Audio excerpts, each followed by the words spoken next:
I've been told I give off major older sister vibes, which makes sense because I am an older sister. But I always wish I had an older sister to learn from as well. I was never one of those people who thought they had it all figured out. Honestly, I don't think anybody does, and we're all just trying our best and pretending. I moved out at 19, almost exactly 10 years ago actually. And at the time, I was just doing my best trying to survive and figure out how to be an independent adult. To her credit, my mom did help me out with a lot of things, and I would have been a lot worse off without the things I did learn from her. Still, I made a lot of mistakes, which led to a lot of stress, which could have been avoided. Get comfy, grab a yummy drink. Today I'm talking about things I wish I could have told my younger self. This is advice I wish I had known in my 20s. Okay, tip number 1, organize your time. Find a system that works for you. I breezed through high school, but I struggled so hard when I started university. Yeah, I was one of those kids that was perfect attendance, straight A's, honor roll. But university is so different. You're at a completely different point in your life. You're given these opportunities for independence, and those can be abused if you take them for granted. Life got so much easier once I figured out a system that worked for me, where I could keep track of my time and everything I had going on in my life.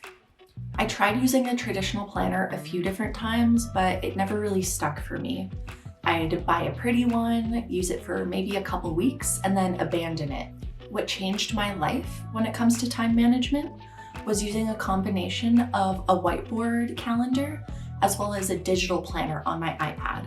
My whiteboard calendar, I would write out 4 weeks at a time, but not a month at a time. I would kind of cycle through the weeks as they happened.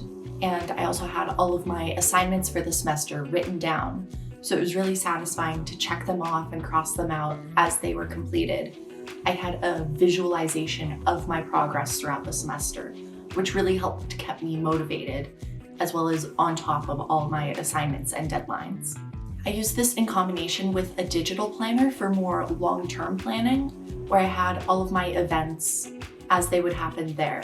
A digital planner worked better for me than a traditional planner because I was already using my iPad for school. I was already carrying it around, had the habit of opening it, going through it, and it was just a lot more customizable as well.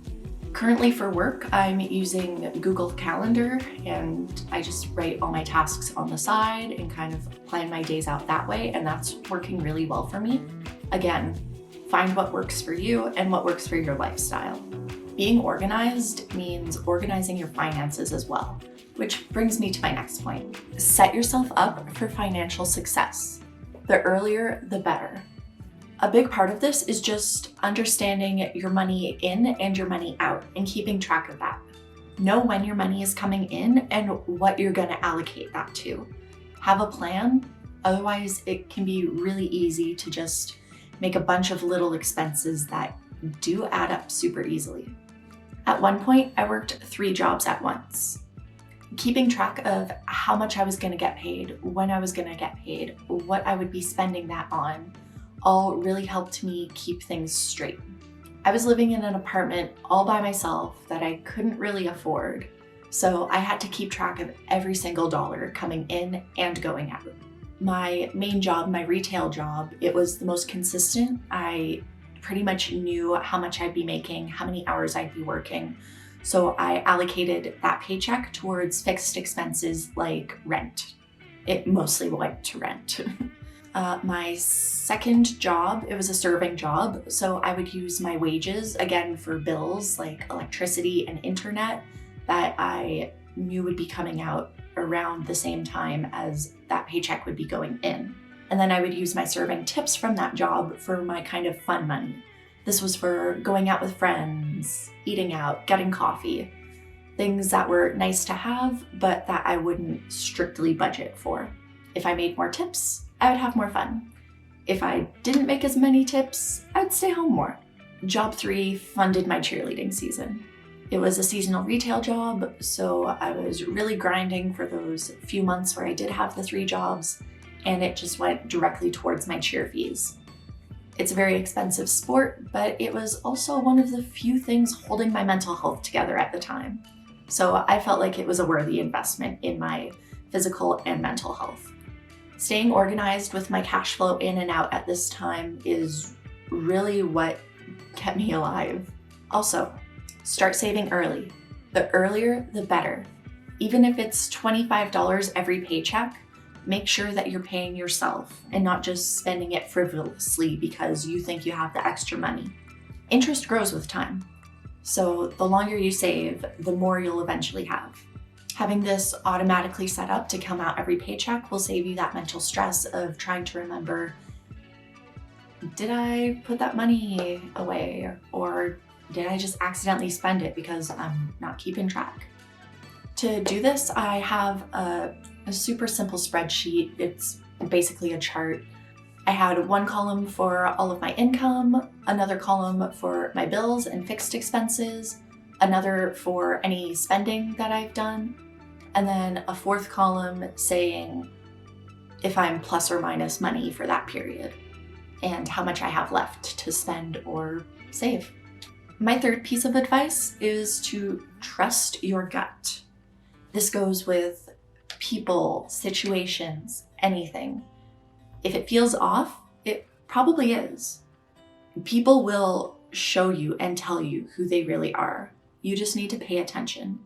And if you have to beg someone to do something, stop. It's not worth your time, your energy, your peace. It's not worth it. Same goes for situations that you're in. Again, if it feels off, it probably is. If you're at a party and there's weird vibes, leave. You're at a movie that you don't like, leave. If you're working a job that you hate, leave. I was working a job that I hated for way too long just because I felt comfortable at the time. The job itself was causing me a lot of stress, but I was kind of too scared to start something new. It was familiar to me and I was holding on to the good days of when I first started there, but so much had changed and I was just kind of gripping on until my knuckles bled, not realizing that it was hurting me. Don't let the fear of starting over take control of you. Starting over just means you get to put energy into something new instead of watering a dead plant. My next piece of advice is to check your impulses. Yes, I just said trust your gut, but also check your impulses. This goes for shopping, relationships, partying, even communicating. You don't have to respond to everything. Just because you read a post that pisses you off or someone sends you a rude message, you don't owe them your energy to be thinking about that, to be replying to that. Pick your battles, keep your peace. It's not always worth it. Like, I used to get in these stupid fights on Facebook. And for what? To prove I'm right when I know I'm right? I'm a huge believer in combating misinformation and disinformation. I have a journalism minor, but not everything requires a response. I also used to have a pretty bad shopping addiction. A Nike Pro sports bras and short sets, they were my kryptonite. Same with buying makeup. I always wanted the new eyeshadow palette, the new liquid lipstick. I was sucked into that influencer culture of try out this new thing. It's going to be amazing. No, try out this new thing. It's even better than before. Your money is your time. Don't be spending your time and money frivolously just because someone said that you need the latest, greatest, newest, shiniest thing. My 5th and final piece of advice that I wish I could have told my younger self is that life isn't a race and don't compare your journey to anybody else's. Your timeline is your own timeline. When I first went to university, I ended up dropping out after 3 years because I felt like I just wasn't on the right path for me. And this was a really difficult decision.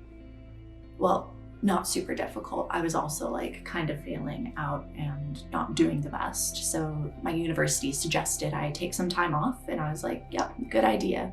don't need to be spending any more money on a degree that I don't feel passionately about.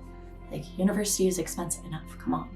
It was really difficult for me taking a step back from my post-secondary schooling and just watching the people I went to high school with and my friends continue on and graduate while I just kind of felt stuck.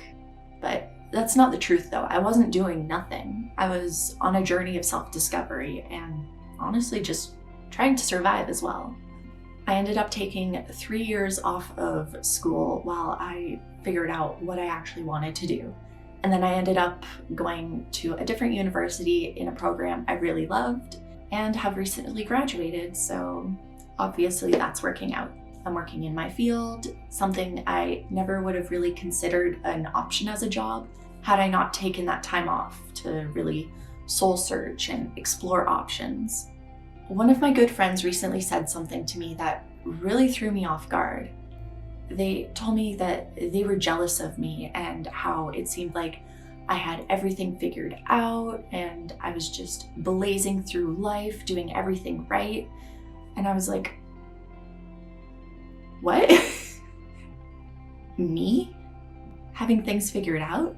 Like I said earlier, I've never felt like somebody who has it all together and figured out. I just feel like I'm stumbling, bumbling, going through the maze of life. Like, oh, there's a wrong turn. Like, just gotta turn around and keep going then. That's not my path. Better find my path.